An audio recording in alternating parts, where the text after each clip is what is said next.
African ambassadors are visiting Russian-occupied Crimea, raising international eyebrows, while Germany declares its readiness to become Europe's security backbone. Meanwhile, the EU signs a new trade deal with the US, stirring both hope and backlash, and Russia keeps stalling negotiations with Ukraine, a move that could backfire dramatically. This is UATV, and we're putting you in focus on the critical global shifts you need to know.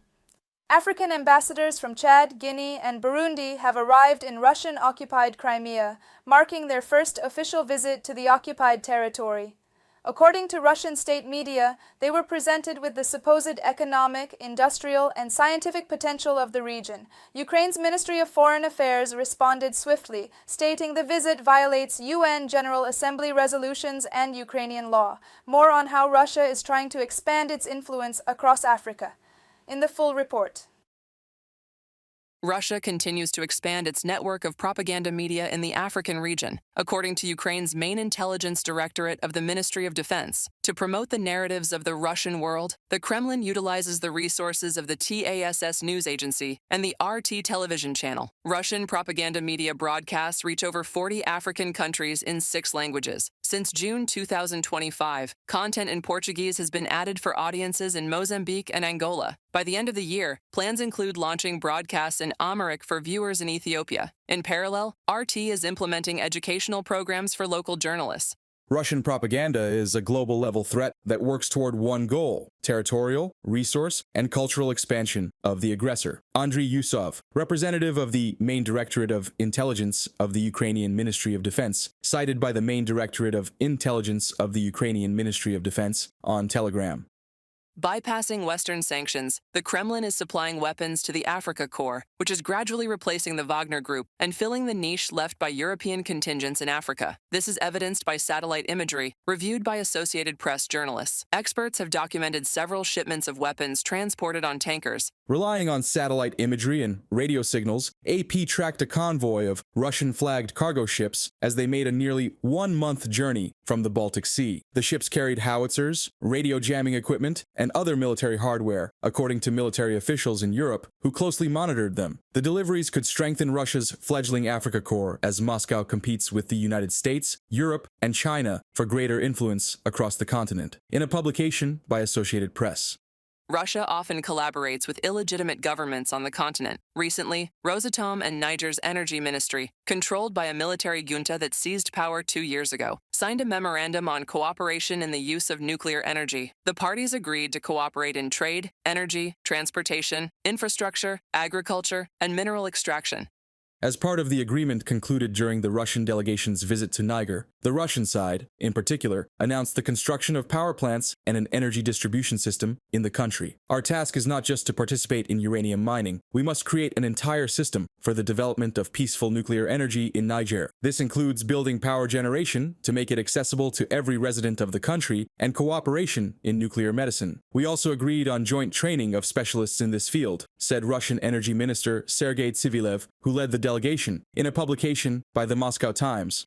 Meanwhile, Ukraine is ready to assist African countries in countering Russian mercenaries. Reuters previously reported that Kyiv is offering military training, sharing combat experience, and providing aid to refugees in regions under Russian influence. Since 2022, Ukraine's ties with African states have strengthened, with 8 new embassies opened on the continent. Kyiv is also prepared to develop trade relations with the continent, stated President Volodymyr Zelensky. We need to engage in dialogue with Africa, an economic dialogue. An important economic factor for strengthening bilateral relations is the construction of grain hubs. The security segment will also be important. After the war ends, we very much want Ukraine's defense capabilities to work for Africa, thereby replacing Russian influence through competition and other pressures. We do not want to exert influence. We do not want to choose Africa's leaders, as Russia does. We want to be partners. Most influential major African countries no longer believe Putin. This is also thanks to our meetings and concrete results, Volodymyr Zelensky, President of Ukraine, on Telegram. Ukraine regularly sends food supplies to Africa. Despite the ongoing full-scale war, the Grain from Ukraine program continues to operate. Through this initiative, Kyiv has already delivered over 200,000 tons of grain to 10 countries in the region to save populations from food crises and hunger. Reported by Larissa Petruk, UATV News. Germany says it's ready to take responsibility for Europe's security. Vice-Chancellor Lars Klingbeil made the statement during a visit to Vilnius, according to Bloomberg. Berlin is reportedly preparing to double its defense budget by 2029 and plans to spend 9 billion euros annually on supporting Ukraine. Details in our in-depth coverage. The financing of joint defense at the European Union level was discussed in Vilnius by Lithuania's finance minister and Germany's vice-chancellor Lars Klingbeil. Germany intends to continue actively contributing to strengthening defense and achieving NATO's goals, assured the German minister. This would send a clear message to the people of Lithuania and the Baltic states that there's no doubt the German government will stand by its allies. It's a very important and unequivocal signal. We'll try to implement this even earlier than agreed and want to show that Germans are ready to take responsibility for Europe's security. Germany plans to complete the formation of its tank brigade in Lithuania by the end of 2027 to strengthen NATO's eastern flank. The personnel will number up to 5,000. This is a fundamental shift in enhancing collective defense capabilities, emphasized Lithuania's finance minister. Latvia and Estonia are also on this path, and the new German government has also made sweeping decisions for which we are very grateful, because this is a serious step forward in bolstering European security.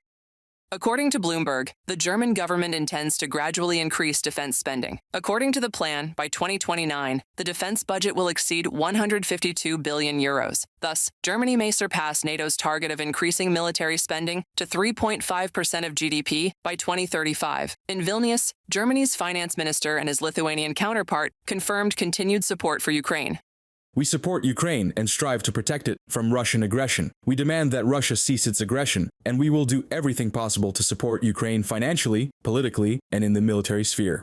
In 2025, Berlin allocated 9 billion euros in aid to Kyiv. Part of these funds will be directed towards supporting the production of long-range weapons. Plans include full-scale serial deliveries of Patriot missiles. This decision will significantly enhance Ukraine's defense capabilities in the coming weeks and months, noted the coordinator of the Ukraine Aid Headquarters, General Christian Freuding. The first long-range weapon systems are planned to be delivered by the end of July of 2025. This is an agreement between the Ukrainian Ministry of Defense and local industry, which Germany only initiated and has been financing since the end of May.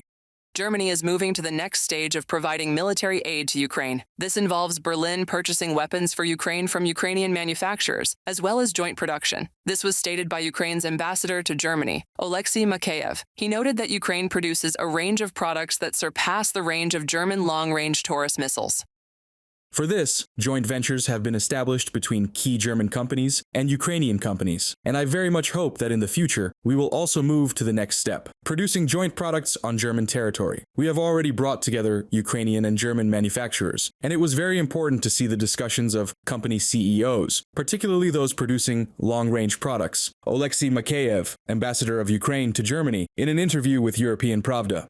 Earlier, German Chancellor Friedrich Merz stated that his country would finance Ukrainian production of long-range systems. Merz also played a key role in U.S. President Donald Trump's decision to provide Ukraine with additional Patriot air defense systems, according to the Wall Street Journal. As German Defense Minister Boris Pistorius reported at the 29th meeting of the Ukraine Defense Contact Group in the Ramstein format, the United States and Germany reached an agreement to provide Ukraine with 5 Patriot air defense systems, which should reach the battlefield as soon as possible. Reported by Kristina Dombrovska, UATV News.